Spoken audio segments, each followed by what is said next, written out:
Éric Dupond-Moretti, après des semaines à guichet fermé, à la barre, coécrit avec Adrien Raca et prolongé au Théâtre de la Madeleine. Dans ce seul en scène, vous êtes incroyable, je le disais, les plaidoiries vous ont beaucoup aidé, j'imagine, à être si à l'aise sur scène. Ah oui, mais ce sont des exercices totalement différents. Moi, je plaide maintenant comme Jourdain faisait de la prose. Mais là, il y a une technique qui est imposée par Philippe Lelouch, le metteur en scène. Il y a l'apprentissage du texte, il y a le respect de l'éclairage, de la lumière. C'est Roverolis qui m'a éclairé, qui est un des plus grands éclairagistes au monde. Et tout ça, c'est une discipline nouvelle pour moi. Donc il a fallu que je sois un élève studieux, discipliné. Et un trac, j'imagine. Bien sûr. Ouais. Qu'est-ce qui fait que vous avez eu envie, alors que vous êtes reconnu dans votre métier, donc un avocat star, d'aller sur les planches? C'était une envie intime? Qu'est-ce qui a été le déclencheur? Après l'affaire Mera, j'ai compris à nouveau, mais je le savais déjà, que personne ne comprenait en réalité ce qu'est le métier d'avocat. Dans une des vieilles démocraties, patrie des droits de l'homme. Et on s'est dit, une équipe de copains, qu'il fallait expliquer tout ça. Il y avait parmi ceux-là Lelouch et Adrien Raca. Et puis un soir, près de la Méditerranée, un peu alcoolisé peut-être, on a fait cette promesse de nuit qui ne devait pas voir le jour. Et finalement, le lendemain, on a dit, mais quand est-ce qu'on commence maintenant? Et c'est parti comme ça. Donc c'est le besoin de dire ces choses, d'expliquer ce qu'est un avocat. Sur scène, vous racontez les temps forts de votre vie, de votre métier, et vous nous faites partager aussi vos convictions, ce que vous pensez de notre époque. On va en parler. D'abord, j'aimerais vous entendre sur l'actualité. L'une des actualités fortes, c'est la mort très probable d'une figure du djihadisme français. Je le disais, la voix des attentats du 13 novembre, Fabien Klein, qui a été visé par une frappe de la coalition internationale en Syrie. Les victimes, elles se disent soulagées, mais aussi déçues qu'il ne puisse être jugé. C'est pas franchement l'avis de Thierry Mariani. Écoutez, il a la réponse politiquement correcte. Il aurait mieux valu qu'il soit jugé. Il aurait mieux valu qu'il revienne en France. Et puis je pense que la réponse sincère, c'est bon débarras. Bon débarras. Bon, il est en guerre, il nous fait la guerre, il se fait tuer. Il n'y a rien à dire. Vous diriez bon débarras comme Thierry Mariani? Je vous l'ai dit, j'ai répondu, il est en guerre, c'est un soldat engagé dans une guerre contre nous, au fond. Et puis, il meurt en soldat qu'il est. Qu'est-ce que vous voulez que je vous dise? Je pensais que vous alliez me dire tout homme a droit à un avocat, a droit d'être défendu. Oui, mais il n'est pas arrêté.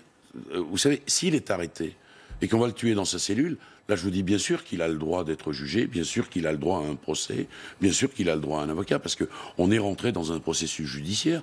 Mais là, on n'est pas dans le processus judiciaire. Sauf que il se fait tuer au combat. Il a été un peu identifié comme un des inspirateurs des attentats. Oui. Donc, une partie des victimes, des familles des victimes, auraient bien voulu qu'on puisse l'arrêter, le faire venir et le juger. Si j'ai bien entendu et si vous dites vrai, il est mort sous une bombe. Oui. Donc, vous demandez quoi à la bombe de sélectionner, de ne pas le toucher pour qu'il soit arrêté? On peut dire tout simplement, il l'a cherché, c'est ça.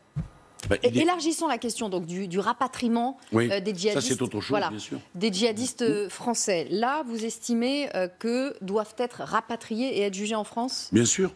La France a voté l'abolition de la peine de mort en 81. Ce sont des citoyens français, qu'on le veuille ou non. Je dis bien qu'on le veuille ou non.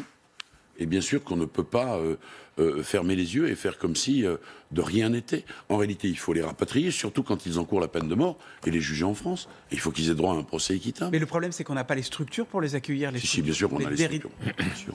On n'a pas les structures. La justice, les structures de déradicalisation. Pardonnez-moi, la France n'extrade pas un étranger quand il encourt la peine de mort dans un autre pays. Voilà, notre philosophie judiciaire. Non, on est d'accord sur ce principe, et la justice étant ce qu'elle est, on sait que beaucoup seront relâchés assez rapidement. Mais pourquoi vous dites ça? C'est la jurisprudence, c'est le passé. Oui, bien sûr. Mais non. Tous ces fichiers mais comment vous pouvez dire ça? La justice, d'abord, tous les chiffres le démontrent, n'a jamais été aussi dur. Vous pensez franchement qu'un type... heureusement, il était temps. Attendez, monsieur François-Olivier Gisbert, je ne veux pas avoir ce débat-là, qui est un peu poujadiste, pardonnez-moi, on mérite mieux que ça, vous et moi. En réalité, si on les fait venir, et s'ils ont été djihadistes en Syrie, et si, ils sont lourdement condamnés en France. Et s'ils ont commis des crimes, ils seront jugés pour des crimes, et ils encourent la peine de la réclusion criminelle à perpétuité. Maintenant, si vous pensez qu'un Français peut se faire tuer à l'étranger par une justice étrangère, et là, je ne parle plus d'un acte de guerre, c'est votre responsabilité. Moi, je ne vois pas les choses comme ça du tout. Mais alors, vous savez certains qui sont pour des solutions plus expéditives disent que la justice française n'a pas les moyens d'apporter les preuves pour un procès convaincant. Mais pardonnez-moi, la France d'abord a une compétence judiciaire, puisque ces gens-là, je le répète, sont des Français. Alors qu'on le veuille ou non, on peut le déplorer, mais ils sont français. Ils sont partis. Sauf que Ils sont partis se battre contre la sont France. commis là-bas. Mais écoutez, Mais oui, mais attendez, alors- qu'est-ce qu'on faisait avec, par exemple, les gens qui étaient partis combattre avec les nazis quand ils sont revenus à la libération, hein? certains d'entre eux ont été jugés, Ouais, pardonnez-moi. enfin, beaucoup fusillés. Et d'ailleurs, Oui. ce que je voudrais vous dire, puisque vous évoquez cela, le premier acte pacificateur après la guerre, c'est le procès de Nuremberg. Avec des juges, avec des avocats, il y a même Ça, 4 actes. on est tous pour. Non, ben non, la preuve Oui, que oui, non. oui, oui, moi je suis pour. Ben non, puisque vous dites, tant pis si là-bas on les igouille au fond. C'est pas exactement Non, ce que j'ai dit. écoutez-moi, C'est pas ce que j'ai monsieur dit. François-Olivier Gisbert, on va pas y passer la matinée, mais moi, je ne suis pas favorable à la justice rendue par les djihadistes, sans avocat, exécution sommaire, voilà, toute leur dégueulasserie. On a des règles judiciaires ici, qui nous honorent, et ces gens-là sont français. Je le répète pour la 3e fois, pardon, au risque de passer pour quelqu'un qui a la mémoire d'un poisson rouge, mais ils sont français, et si on peut éviter que des ressortissants français soient condamnés à mort par une justice, je redis bien par une justice, alors il faut qu'on s'en donne les Oui, moyens. mais vous savez Pour- très bien pour ce que établir c'est des le preuves procès sur de des faits. Nuremberg, c'est Mais des preuves, ça arrive de juger Pour des établir des Parlez preuves. pas en même temps, on n'entend rien. Ah, vous êtes le incroyable. procès de Nuremberg, c'est comme une. Bon, vous avez décidé que ces gens-là devaient Non, être c'est pas ça. zigouillés. Moi, la question, c'est Bon, comment on fait monsieur, pour établir des le preuves d'actes procès qui ont de été Nuremberg- commis là-bas. On n'entend pas, vous parlez en même temps. Pardon, mais on le fait tous les jours pour des gens qui sont jugés pour avoir commis des crimes à l'étranger. Ouais. Ah, comment Enfin, on fait le procès de On fait une Nuremberg- Il y enquête, a Monia qui voudrait parler on recueille des éléments, et quand on extrade, et pardonnez-moi, et quand on extrade, on livre à la fois l'extradé, mais également la procédure. Il doit y avoir une procédure. Bon, Moi, Franz, je voudrais il ne peut pas s'en revenir sur empêcher. cette idée de. Oui, parce qu'il m'a coupé, notre ami. Mais il y a Monia qui macronien. essaie de Mais parler depuis tout à l'heure aussi. Vous n'êtes pas L'idée, très le élégants, les garçons. procès de Nuremberg, c'est quand même, comment dire, c'est un risque politique énorme, vous voyez très bien.